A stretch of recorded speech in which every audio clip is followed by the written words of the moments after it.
Julie. Sorry.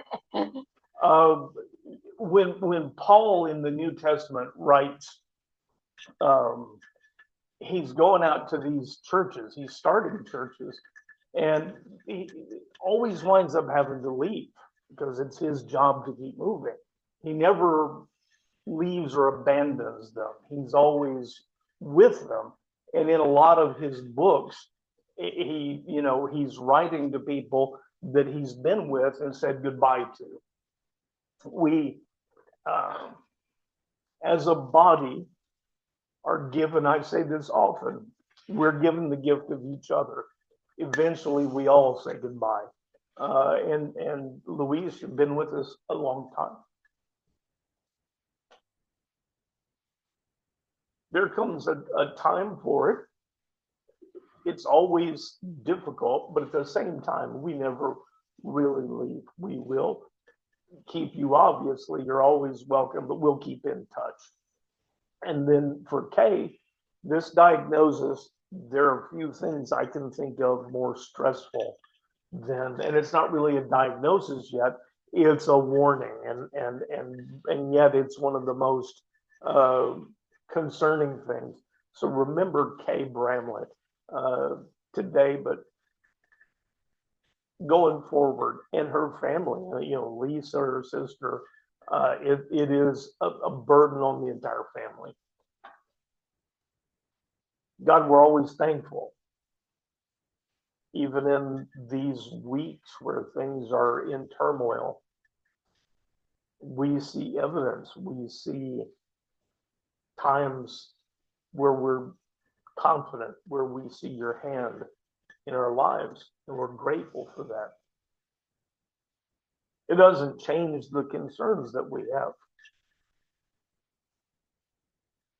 We're grateful, and yet we worry. And we understand that you send people, you put people in our lives for a reason. You give us hearts that are concerned.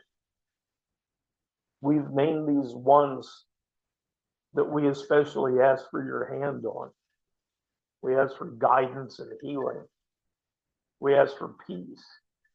There are some others, that right now don't want to be named. But this group, this body, our hearts. That we all feel this when one of us do. We ask for your hand this week. Help us to learn things here that strengthen us so that when we're in those times, or when our families are in those times, we're closer to you. We have an easier time reaching out. And teach us to be there, to be your hands and feet for others when they're in those situations. Amen. So those of you who are in Rockport or in South Texas, we had quite the thunderstorm earlier this week, and it hit our house and blew out our computer network. And so Scott has had the pleasure of rebuilding that this week. So the only thing I think we haven't gotten back yet, I haven't figured out how to get Finley's pictures back. Those are blowing off the face of the earth. But anyhow, he did get the computers back, and he was an Indian giver to John Paul. He had given John Paul a computer that it's a computer we used for the Sunday school. It's one just like it, yeah. Yeah, and so I had to call up and say, are you using that? Because I need it back. I need it back. And it was the thing that lets all of you at home be online right now. So thank you. In olden times in America, being an Indian giver was a good thing. That's true. Yeah, we've given a whole. Where we left off last week, we're in Genesis. We're in week 16 of Genesis, and we left off where Isaac pretended that his wife Rebecca was actually his sister, which sounded like a repeat because his father did that. Abraham did that with Sarah, and both Isaac and Abraham did it to a king named Abimelech, but it was two different Abimelechs. And Abimelech means My father is king. So they kept naming them the father is king. So, but if you read that, you would think these people lived, this king lived like 500 years, but he didn't. And it was two different kings. And the other thing that we left off with, which is important to know, is by this time Isaac had become powerful and very prosperous. And King Abimelech, remember, Isaac was a foreigner living in a foreign country, and they welcomed him to live there. At this point, Abimelech had gotten nervous about having this powerful man and his clan in his land, and he wanted him to go away. Yep, kicked him out. You're too powerful for us. Let me say real quick, we don't ever want to do a history lesson for the sake of a history lesson. There are things that we learn from the history that help us understand what's going on, and it becomes a lesson for us. If you don't understand, and there's something that's going to come up probably today. We've talked a lot about negotiations in the Middle East and what's been going on. There's a reason for that, because in this next part, there's something that hangs a lot of people up. And unless you understand what's really going on, you think, well, God's inconsistent, or this just doesn't make sense. So, this is today, I think, is going to be part of the payoff for that. It's not just a history lesson. So we're on Genesis 26, starting in verse 17. So Isaac left that place and encamped in the valley of Gerar and settled there. Isaac reopened the wells that had been dug in the days of his father Abraham, which the Philistines had stopped up after Abraham died.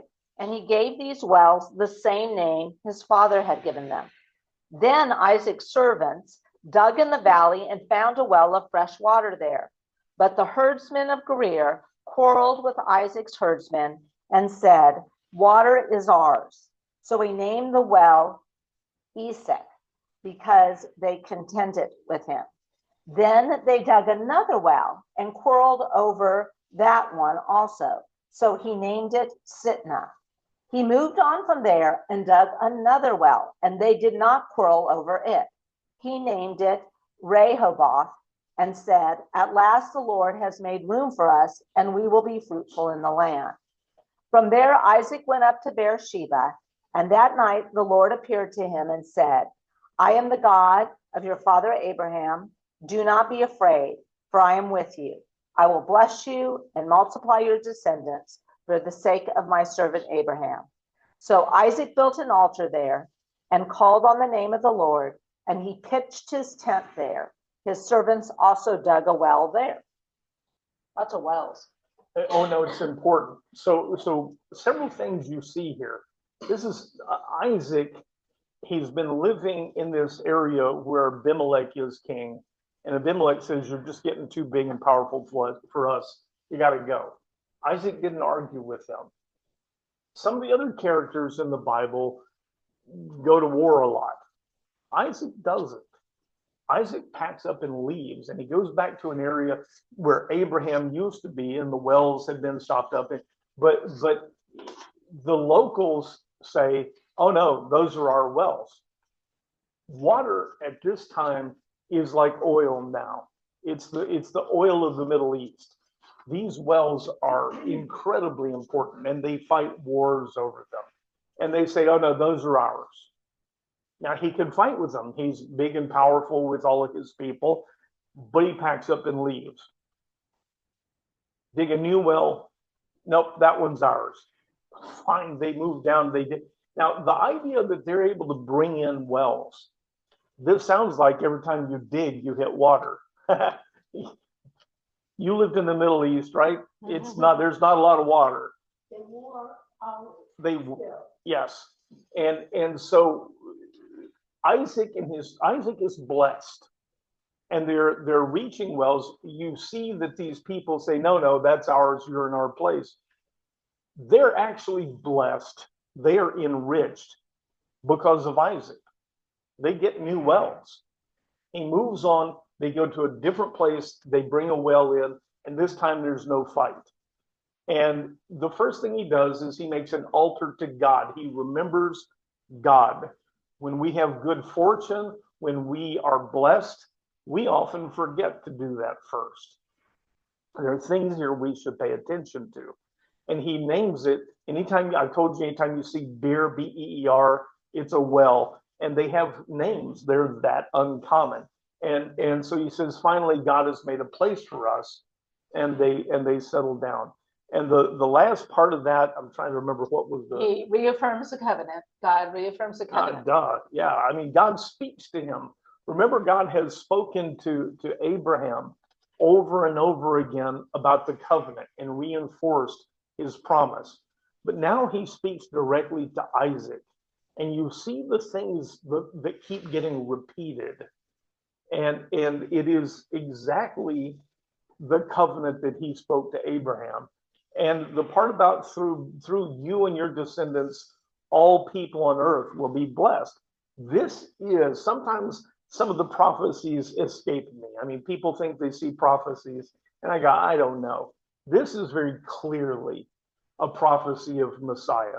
This is a prophecy of the future Messiah, and through your descendants, all people on earth will be blessed. It is the blessing of Messiah has always been intended for everyone on earth, not just a select few.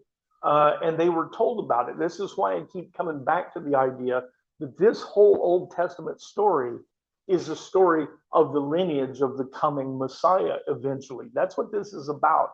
So he reaffirms the covenant with Isaac. Anything else? The one last thing I always like to underline in my Bible, how many times God reminds us, do not be afraid. And once again, when God's talking to Isaac, he says, do not be afraid, for I am with you. So there have people wanting to go to war with them over water, but they're constantly living with this. He's a stranger in a strange land. And the first thing God says is, don't be afraid, I'm with you. That is always sort of the introduction. Fear not, because I'm with you. But the other thing is, notice that Isaac, I said when we started this, he lives a sort of, I said, I think uneventful. But Isaac is different. Isaac lives in peace. Isaac is willing to move on rather than go to war over a well. And he does trust God, and he moves on and acts on the blessing that he knows he receives. He's a kind of an interesting character. You almost would say that his time in the Bible, his story, is sort of vanilla, but that's what makes it special. there's a time and a place for vanilla. There is. Verse 26. I wonder what they need for God to say, fear not. What is he sensing? What is he telling us? Fear not, like he does all the other coming characters. As often as possible, we should look at the lessons in it for us. There is when people receive visitations from angels, when God is speaking to them in dreams and visions, there seems to be a natural tendency to be a little bit afraid because they realize, but also what he's just communicated to Isaac is because Isaac is giving thanks for the fact that they finally have a place where these people are not after them. And he says, hey, don't be afraid. I'm with you. I've always been with you. Is it any one thing? Can I say? I don't know, but I suspect it's a combination of all of those. What do we have to be afraid of? We seem to stay stressed out a lot. And whether it's fear and trembling, we worry about things all the time. And that message of fear not is still always present. Well, and I like the second part of it. Word that has various meanings. There nuances. There's nuances in every word. It's why I spend so much time on words, because you try and look to the nuance. But I just said we wind up essentially afraid of things. We're afraid of what's going on politically. We're afraid when we're in a lightning storm and it hits and sounds like it's hit the house. When I lose the internet, I think I'm not going to be able to put people online this weekend. And God says, I'm with you. Yeah, like I said, what I was going to say is that second part of that sentence, do not be afraid, is important, but the second part, for I am with you. I think sometimes no matter what we're going through, we forget he's with us always. That's a good point. It was what, I was kind of trying to get at that it's one thing to just say, don't worry, be happy. That rings a little hollow to people. You tell, Don't worry about it. don't sweat the small stuff and everything. Well, to me, it's not small stuff. The message is, don't worry, I'm with you. Don't worry, I'm here and I don't mean you any harm. And it's an important distinction. Verse 26, later Abimelech came to Isaac from Gerar with Ahuzzath, his advisor, and Phicol, the commander of his army. Why have you come to me? Isaac asked. You hated me and sent me away. We can plainly see that the Lord has been with you, they replied. We recommend that there should now be an oath between us and you. Let us make a covenant with you that you will not harm us, just as we have not harmed you, but have done only good to you, sending you on your way in peace. And now you are blessed by the Lord. So Isaac prepared a feast for them, and they ate and drank. And they got up early the next morning and swore an oath to each other. Then Isaac sent them on their way, and they left him in peace. On that same day, Isaac's servants came and told them about the well they had dug. We have found water, they told him. So he called it Shabbat, and to this day, the name of the city is Beersheba. So Abimelech, and remember, I think it's at least the third Abimelech. My dad is king, his dad is king, and it keeps going down. It's a dynasty name, but this Abimelech has kicked Isaac and his people out. He says, you're getting too powerful. We're scared of you. You need to move on.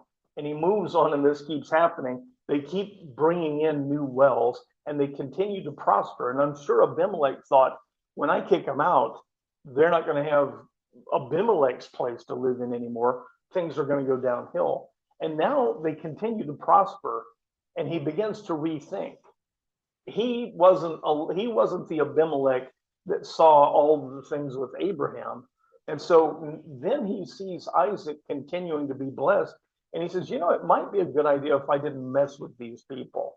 They continue to prosper even after I kicked them out. And so he comes with his chief advisor and his secretary of war, and he says, we've come to the conclusion that we should have an agreement between us, that we should play nice together. We can plainly see that God blesses you. And so what we want is an oath that says we won't hurt each other, right? What he's really saying is, I would like an oath that you're not going to come back angry because I kicked you out. And so I want you to give an oath in front of people. That also has power, making an oath. That was what I mentioned at the wedding that I did, that an oath in front of witnesses has strength behind it. And so he says that, we want an oath because we want to know that you're going to treat us nice, because we only ever treated you nice, right? Does this sound like a politician? We were so nice to you. We'd like assurances. Otherwise, I guess we could just go to war right now, but it would be better if we just make this arrangement. Isaac, to his credit, makes the oath. He feeds them a big dinner. The next day, they make the oath, and they ride back where they came from. And they find another well. And that's when another well comes in. Isaac didn't have the reassurance of having a fresh new well. He trusts God, and he does the right thing, and he's not afraid. And right after those people leave, his people come in and say, oh, guess what? We've got a new well. We have water.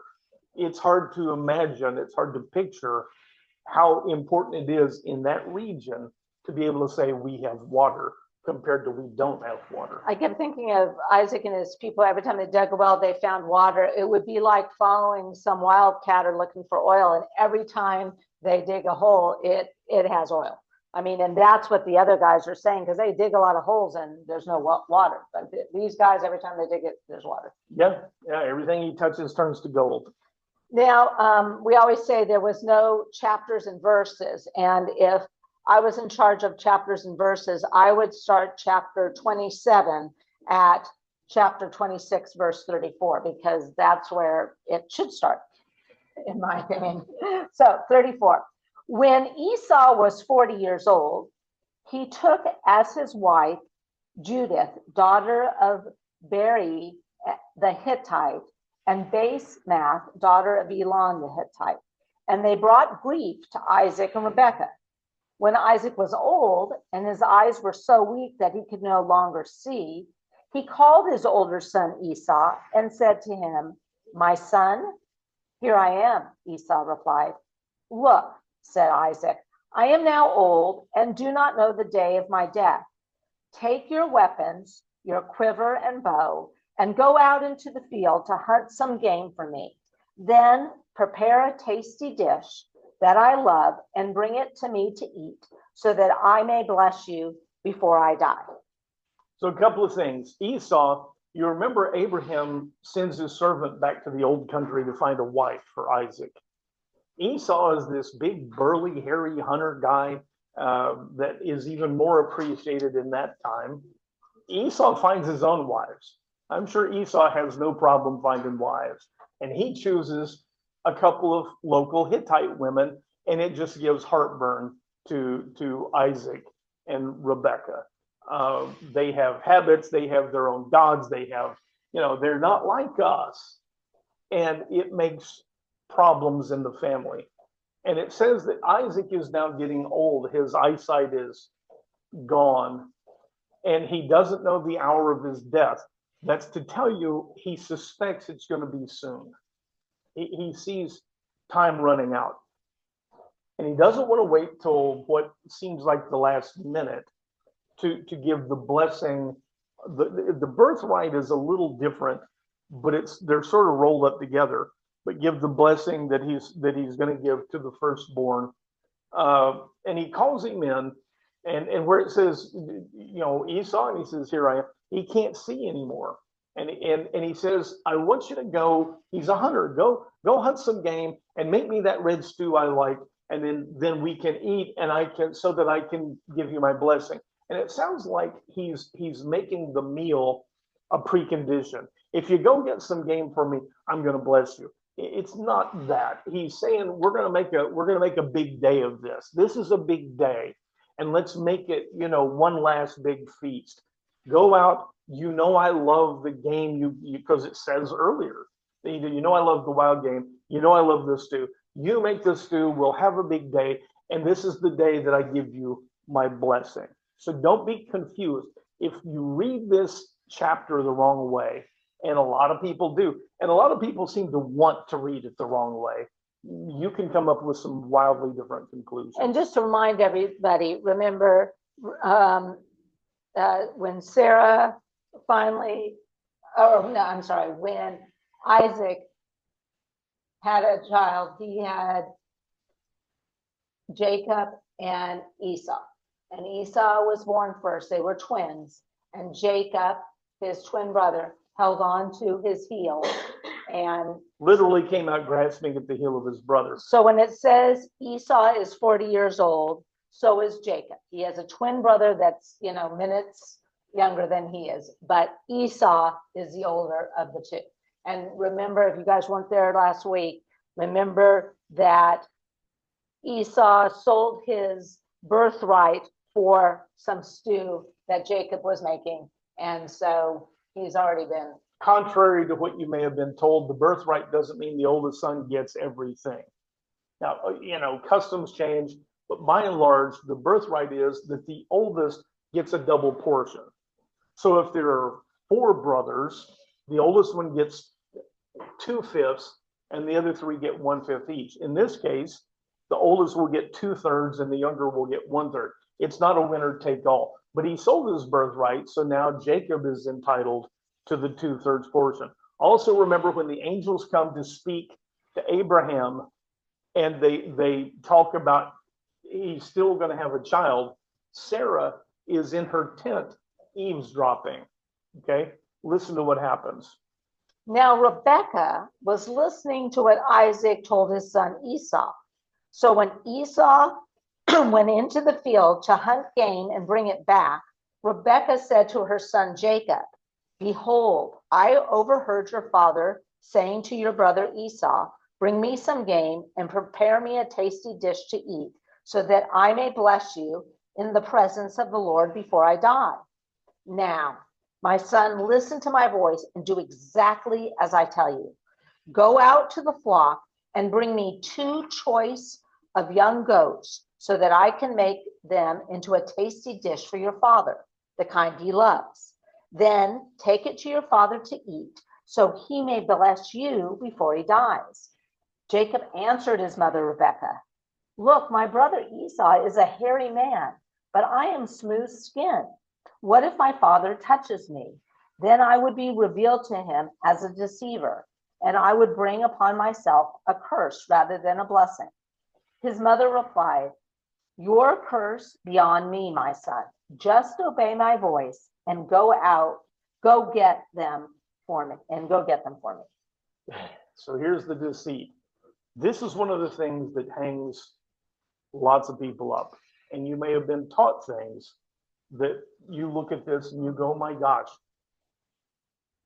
So Rebecca hears that Esau has gone out and she knows the deal. And she says, okay, so here's the thing. While he's out, we're gonna short circuit this. We're gonna kill a goat locally. We're not gonna hunt game. I'm gonna make the stew because I know exactly what your dad likes, and you're gonna get the blessing.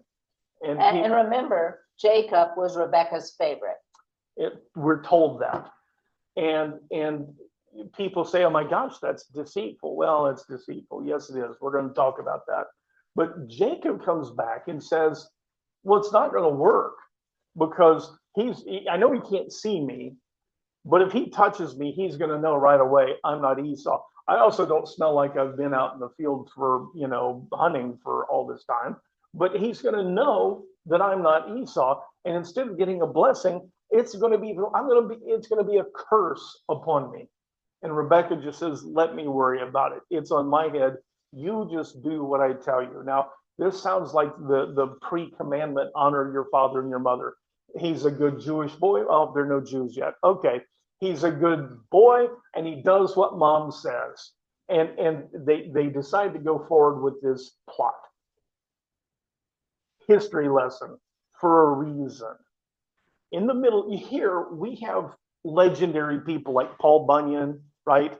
John Henry was a steel driving man, Lord, all these bigger than life mythical heroes. In the Middle East, they have stories of, this famous pasha or, whatever kind of leader they tell the story about. And he invites another one and they have a big meal. And in the course of this celebration, he winds up cheating the visitor out of a huge amount of wealth, right? I mean, really deceitful, dishonest, but he does it very cleverly. And they celebrate that. Oh, this is a great leader. Look what, he's, and they keep these stories. It's like Paul Bunyan. And I'm telling you that I'm not saying that it's good to deceive people.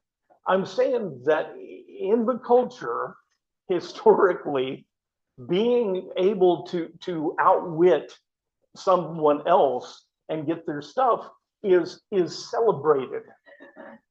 So you want to judge whether it's right or wrong what he did. What I'm telling you is that for them, this is not exactly a bad thing to do. The point is this: even if it's wrong, we have developed, and this country is horrible about it, we have developed this weird ability to say, if someone has done something wrong, I'm done with them. God doesn't approve of that. Therefore, God doesn't like them. Therefore, I don't like them. God uses people. We are all flawed, okay? I have heard in classes that we've done, people step up and rant about something that someone in the Old Testament did wrong. Well, yeah, they did. I don't know what to tell you. Okay, it's wrong. God uses people. And what you're going to see as this goes on is there's a reason for it. So with that setting the stage, let's move on. So Jacob went out and got 2 goats and brought them to his mother, who made the tasty food his father loved. And Rebekah took the finest clothes in the house that belonged to her older son Esau, and she put them on her younger son Jacob. She also put the skins of the young goats on his hands and on the smooth part of his neck. Then she handed her son Jacob the tasty food and bread that she had made. So Jacob went to his father and said, "My father?" "Here I am," he answered. "Which one are you, my son?" Jacob said to his father, "I am Esau, your firstborn. I have done as you told me. Please sit up and eat some of my game so that you may bless me." But Isaac asked his son, "How did you ever find it so quickly, my son?" "Because the Lord your God brought it to me," he replied. Then Isaac said to Jacob, "Please come closer so I can touch you, my son. Are you really my son Esau or not?" So Jacob came close to his father Isaac, who touched him and said, "The voice is the voice of Jacob, but the hands are the hands of Esau." Isaac did not recognize him because his hands were hairy like those of his brother Esau, so he blessed him. Again he asked, "Are you really my son Esau?" And he replied, "I am." "Serve me," said Isaac, "and let me eat some of my son's game so that I may bless you." I don't want to go too much because we're going to miss out on the more important parts. But you see the deception. Rebecca thought of everything. She gets clothes. Esau wears these clothes out into the field to hunt. I mean, literally, the smell is important. Rebecca thinks of everything. The goat skin. Esau must have been really, really hairy, is all I can say. Maybe it's the belly that's just a little bit hairy. I don't know. But the deception is in full swing. And Isaac feels like something's not quite right. Isaac's really old. I'm not going to make any jokes about any recent political figures that were a little confused, as much as I'd like to. But Isaac senses something is up, but Rebecca knows him and she has laid the trap really well. Jacob brought it to him and he ate. Then he brought him wine and he drank. Then his father Isaac said to him, "Please come near and kiss me, my son." So he came near and kissed him. Then Isaac smelled his clothing. He blessed him and said, "Ah, the smell of my son is like the smell of a field that the Lord has blessed. May God give to you the dew of heaven and the richness of the earth, an abundance of grain and new wine. May people serve you and nations bow down to you. May you be the master of your brothers, and may the sons of your mother bow down to you. May those who curse you be cursed, and those who bless you be blessed." We've gotten away from the idea of a blessing. And by the way, you notice the smell, actually, I didn't make that up. This is part of what happens here. But the blessing that the Father gives is important and has weight. Later, we will see Jacob, who gets blessed in these verses, do the exact same thing when he's about to die with his 12 sons. He gives a blessing to each one. But this blessing of the firstborn is special. In the New Testament, it talks about whatever you loose on earth will be loosed in heaven. It is the idea, the reality that our words have meaning. And this blessing was understood to carry with it weight. This is a blessing not exactly from God, but it's a powerful thing. And he works really hard to be sure he's not being tricked. And you notice he says that other people you'll rule over other people, and even your mother's other children will serve you. And he pronounces this on Jacob, on the second born. If I were Esau, I'd probably be a little upset about this. Let's move on. As soon as Isaac had finished blessing him, and Jacob had left his father's presence, his brother Esau returned from the hunt. He too made some tasty food, brought it to his father, and said, "My father, sit up and eat of your son's game so that you may bless me." But his father Isaac replied, "Who are you?" "I am Esau, your firstborn son," he answered. Isaac began to tremble violently and said, "Who was it then who hunted the game and brought it to me before you came in? I ate it all and blessed him, and indeed he will be blessed." When Esau heard his father's words, he let out a loud and bitter cry and said to his father, "Bless me too, O my father." But Isaac replied, "Your brother came deceitfully and took your blessing." So Esau declared, Is he not rightly named Jacob? For he has cheated me twice. He took my birthright, and now he has taken my blessing. Then he asked, "Haven't you saved a blessing for me?" But Isaac answered Esau, "Look, I have made him your master and given him all his relatives as servants. I have sustained him with grain and new wine. What is left that I can do for you, my son?" Esau said to his father, "Do you have only one blessing, my father? Bless me too, O my father." Then Esau wept out loud. His father Isaac answered him, "Behold, your dwelling place shall be away from the richness of the land, away from the dew of heaven above. You shall live by the sword and serve your brother. But when you rebel, you will tear his yoke from your neck."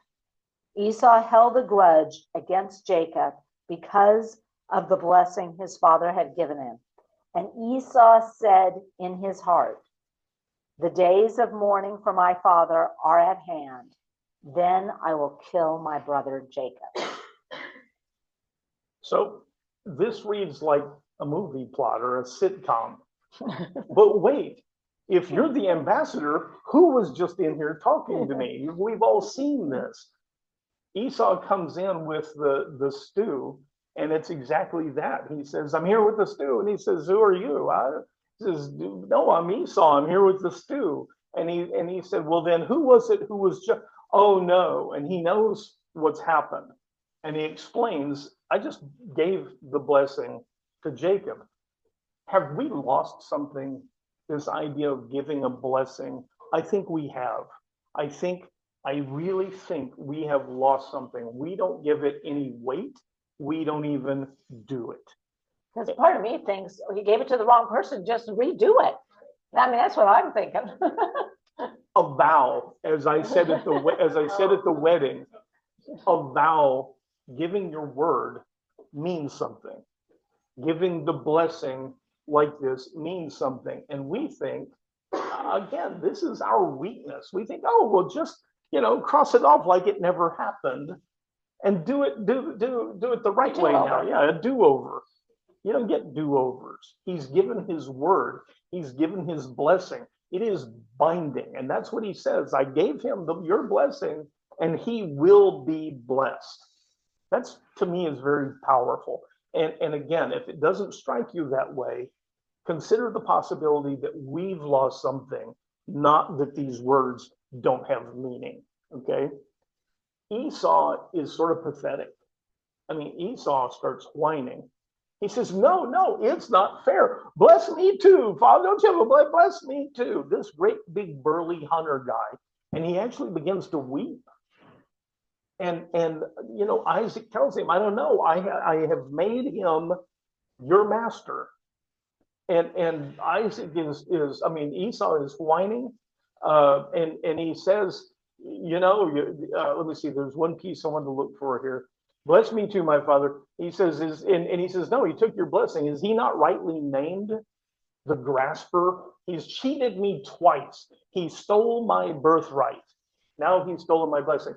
Jacob didn't steal his birthright. Esau sold it for food because, you picture a guy comes in from a long trip hunting or whatever. He says, "I'm famished." Yeah, whatever. And I'll worry about it later. Right now, I want food right now. and he sells his birthright. Now, to me, that seems like a pretty underhanded thing. But then again, Jacob knows his brother. He didn't steal it from him.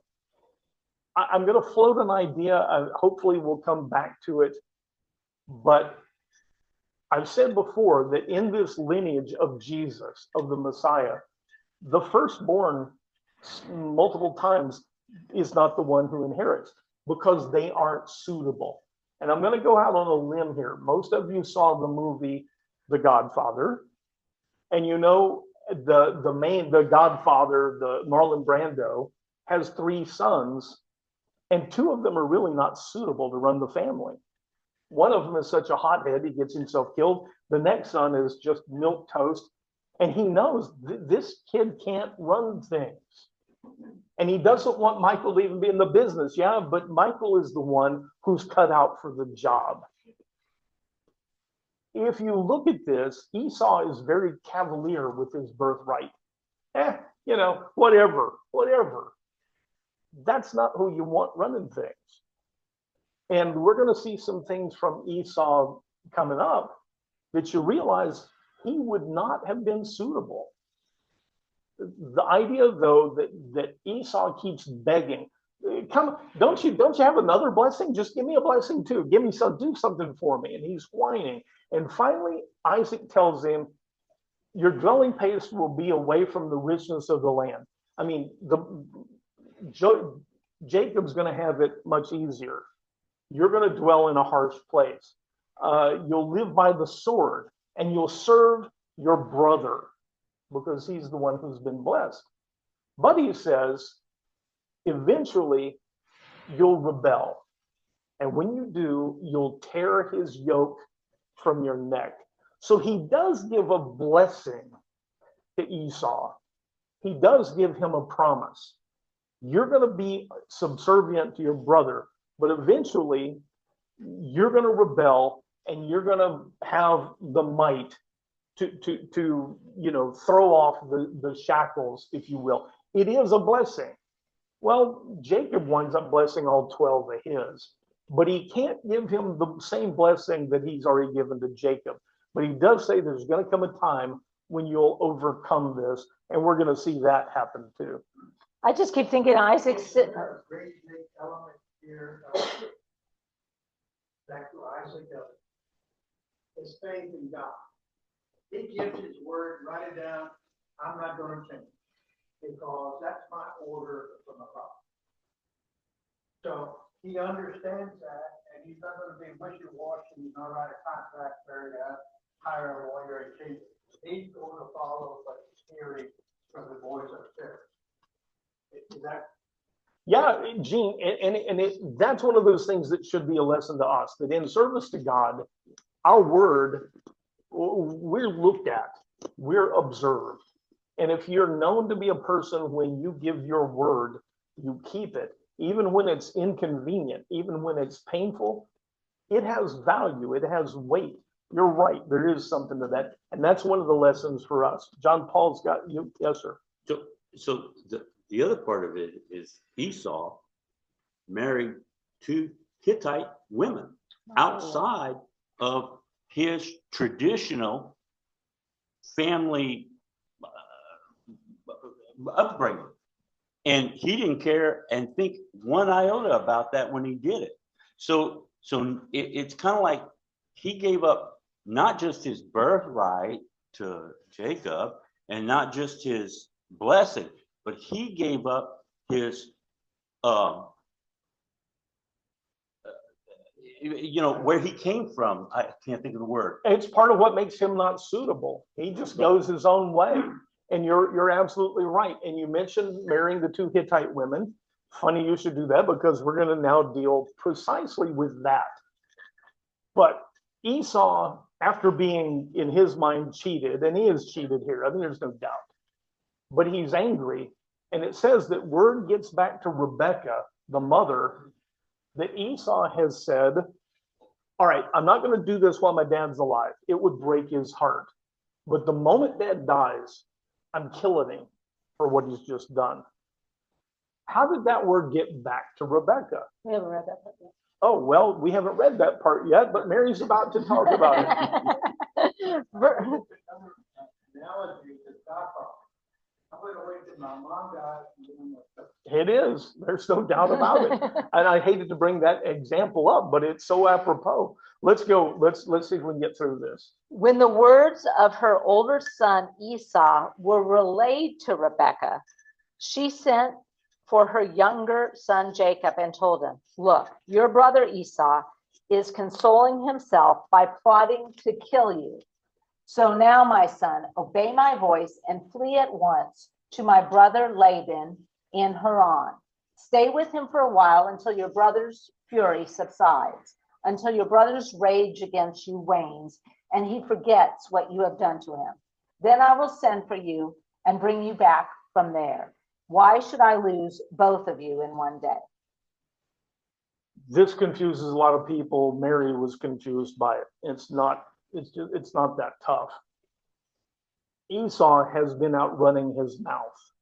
The way this gets back to Rebekah is because Esau doesn't think to himself, okay, I may have been cheated, but the moment dad dies, I'm going to kill my brother Jacob for what he's done. Esau runs his mouth. You see the kind of person he is because word gets back to mom. If Esau had been smart, he would have kept this to himself.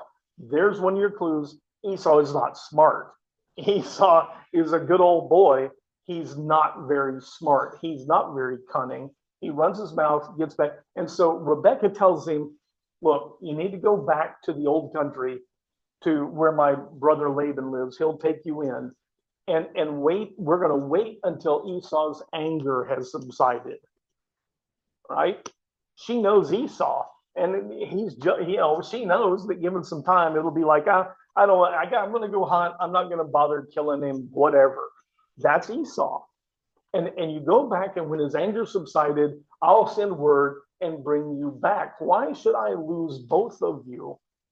And it sounds like she's saying, why should I lose Esau and you? That's not it. Remember, Esau said, after Isaac dies, I'm going to kill Jacob. She would wind up losing both of them in the same day if she doesn't. So her husband would die, and as soon as her husband then died, her son Esau would kill her other son Jacob. So she would lose her husband and her son. Rebecca's pretty cunning herself. You see where Jacob gets it from. You see why she likes Jacob better than Esau, because what she does next. Okay, so Rebecca, like he says, is really clever. And this is another chapter that they put in the wrong order, because this chapter should have started in verse 46. Then Rebecca said to Isaac, I am weary of my life because of these Hittite women. If Jacob takes a Hittite wife from among them, what good is my life? So Isaac called for Jacob and blessed him. Do not take a wife from the Canaanite women, he commanded. Go at once to Padan Aram, to the house of your mother's father, Bethuel, and take a wife from among the daughters of Laban, your mother's brother. May God Almighty bless you and make you fruitful and multiply you, so that you may become a company of peoples. And may he give the blessing of Abraham to you and your descendants, so that you may possess the land where you dwell as a foreigner, the land God gave to Abraham. So Isaac sent Jacob to Paddan-aram to Laban, son of Bethuel, the Aramean, the brother of Rebekah, who was the mother of Jacob and Esau. So here, Rebekah, they've had this problem. We learned earlier, remember at the end of the last chapter, that, and it was just sort of thrown in there, about how Esau had married two Hittite women, right? And it caused Isaac and Rebekah a lot of grief. Now Rebekah uses that. She says, you know, these Hittite women that Esau married, you know how much that upsets me. And you. And you. And if your other son marries a Hittite woman, what good will my life be? My life will be over. I will just be too miserable. And she kind of lets it fall. Sometimes, like if you're dealing with a boss and you think a certain thing should be done, the smart way to handle it is let them believe it's their idea, right? I've had bosses I had to handle that way. You just drop the hint and then it's their idea. And that's what she does with Isaac. She Remember, reminds, she told Jacob to go away, but she doesn't have the power to tell Jacob to go away. at this point, even though Jacob is fully grown, Isaac is still the head of the tribe, the head of the family. And Jacob technically doesn't have leave to go run off to another country without getting his father's permission. That seems odd at 40 years old, but it's the way it is. And so what Rebecca does is figure out a way to get Isaac to send him away, because if Jacob starts gathering camels and servants and water and food, the word's going to get back, and Isaac's going to say, "Hey, wait a minute, what are you doing? Where are you going?" And Jacob says, "Well, I'm going back to the old country." And he'd say, "No, stay here with me. I'm about to die." There's a good chance, the shape Isaac is in, that if Jacob makes this trip, it's the last time he ever sees his dad. And Isaac probably would have told him, "Stay here. After I die, you can go." So Rebecca tricks Isaac, and it's his idea. And he says, "Look, you need to go back to the old country and get a wife. Your brother has gotten these two Hittite women. You know what a mess that is." And he probably should have taken care of this for both of them already. Maybe it's an oversight, but he says, "You need to go back there and get a wife from the old country." And of course, Jacob looks at this and says, this is working out nicely for me. And let's see if there's one other piece. And I'm just going to read just the last part here. Okay. So verse. Oh, no, I got to say this. Okay. I knew there was a piece that was missing. He tells him, but I'm giving you the blessing, and may God give you the blessing that he gave to Abraham of being, possessing this land. He reminds him, go to the old country, get yourself a wife, but come back here, because the covenant is for this land, not that place. And I'm asking God to bless you where you are, but I'm telling you, this is the place where you're going to be blessed. And that's important. Even to the very end, Isaac is safeguarding the covenant. And this final paragraph I'm going to read just shows you that Esau is a, what did you say? Oh, I hate to say it. I got in trouble for using this word by somebody. Esau's a moron. Okay. Okay. And this, now Esau. Why is Rebecca so committed to the covenant? She was at the beginning. She married into it, laying it to the hill. Now wants to pass it on to her son with the blessing. I don't see any evidence. I don't see any evidence of Rebecca being committed to the covenant. I see evidence of Rebecca being committed to her son and to having her favorite son run things. I don't see any reference to her serving the covenant. And God uses people. Let's read this last bit. We're almost done. Now Esau learned that Isaac had blessed Jacob and sent him to Padan Aram to take a wife there, commanding him, "Do not marry a Canaanite woman," and that Jacob had obeyed his father and mother and gone to Padan Aram. And seeing that his father Isaac disapproved of the Canaanite women, Esau went to Ishmael and married Mahalath, the sister of Nebaioth, the daughter of Abraham's son Ishmael, in addition to the wives he already had. Now listen to this. Here he is. Here's Esau. Here's Bubba. And he says, "This is not going good for me." Right? Keep listening to things. I've lost, the blessing, the birth, all this stuff, this isn't going well. He says, I've noticed that mom and dad are pretty bent out of shape about the two Hittite women. I bet that's it. I bet that's why they're mad at me. I need to do something about that. And being who he is, I need to get a suitable wife, and then mom and dad will be happy with me again. And he goes to Ishmael. Remember Isaac's illegitimate half-brother Ishmael? And he marries one of Ishmael's daughters. And he thinks this is going to fix things. This is one of the dumbest things I can imagine. But he thinks to himself, I bet that's what the problem is. They're still mad at me about these two Hittite women. Women, I know how to fix that. When my grandfather was a child, probably around 6, my grandfather is full-blood Indian, American Indian. American Indian. He looks like an extra from a Lone Ranger movie. Okay, I mean, really strong features. He wasn't allowed to go to school. All the other kids are now going to school, and he doesn't know why. And he thinks to himself, maybe it's because I don't have shoes.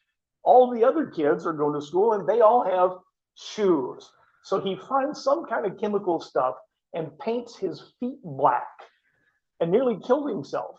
They said he got blood poisoning. It messed him up. Whatever it was, he put soaked through his skin. But in a child's mind, he thinks, I bet the problem here is my lack of shoes. Instead of being an Indian. And instead of why they're really mistreating him and not letting him go to school. That's what Esau does. I see that something's wrong here, and he's just not bright enough to put 2 and 2 together, that he has sold his birthright, and he is the way he is. Mary brought something up as we studied this week, and it's a good thing to notice as we close. Isaac is not mad at Jacob. Isaac blesses him, sends him off to get a wife from the old country. He's not mad after he's been deceived. I mean, you would think he'd say, what the heck did you do to me? Instead, he's saying, you need to get a wife. Isaac is honoring and protecting the covenant. Isaac by now can see that if he left Esau in charge, he'd run off hunting and leave the flocks to some servants, and things would go downhill. And he might just run off and not, what needs to happen is not going to happen, wouldn't have happened. He made a choice between Esau and Jacob, and he was wrong. And now I think he sees it. But you notice the deceit that Jacob has used that we get so upset about. In a lot of churches, you'll hear sermons about this bad guy, Jacob, and everything. Pay attention. Isaac himself is not mad at his younger son for what he's done. He continues to bless him. He sends him off to get a wife from the old country. That should be a lesson to us. Just because somebody does something doesn't mean we give up on them, because it doesn't mean God gives up on them. Worse than us giving up is what I see a lot, is that people will make a judgment and say, God doesn't like that person. Look at what they did. God, dislikes that kind of behavior. Therefore, he dislikes them. Don't do that. There's our lesson to come out of this. Isaac recognizes that the covenant is going through his son Jacob and gets on about his business. It's a good lesson for us. Anything?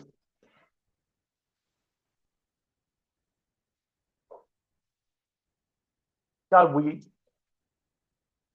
remain thankful that you deal with us, that you continue to deal with us, even in our brokenness, that you don't give up on us.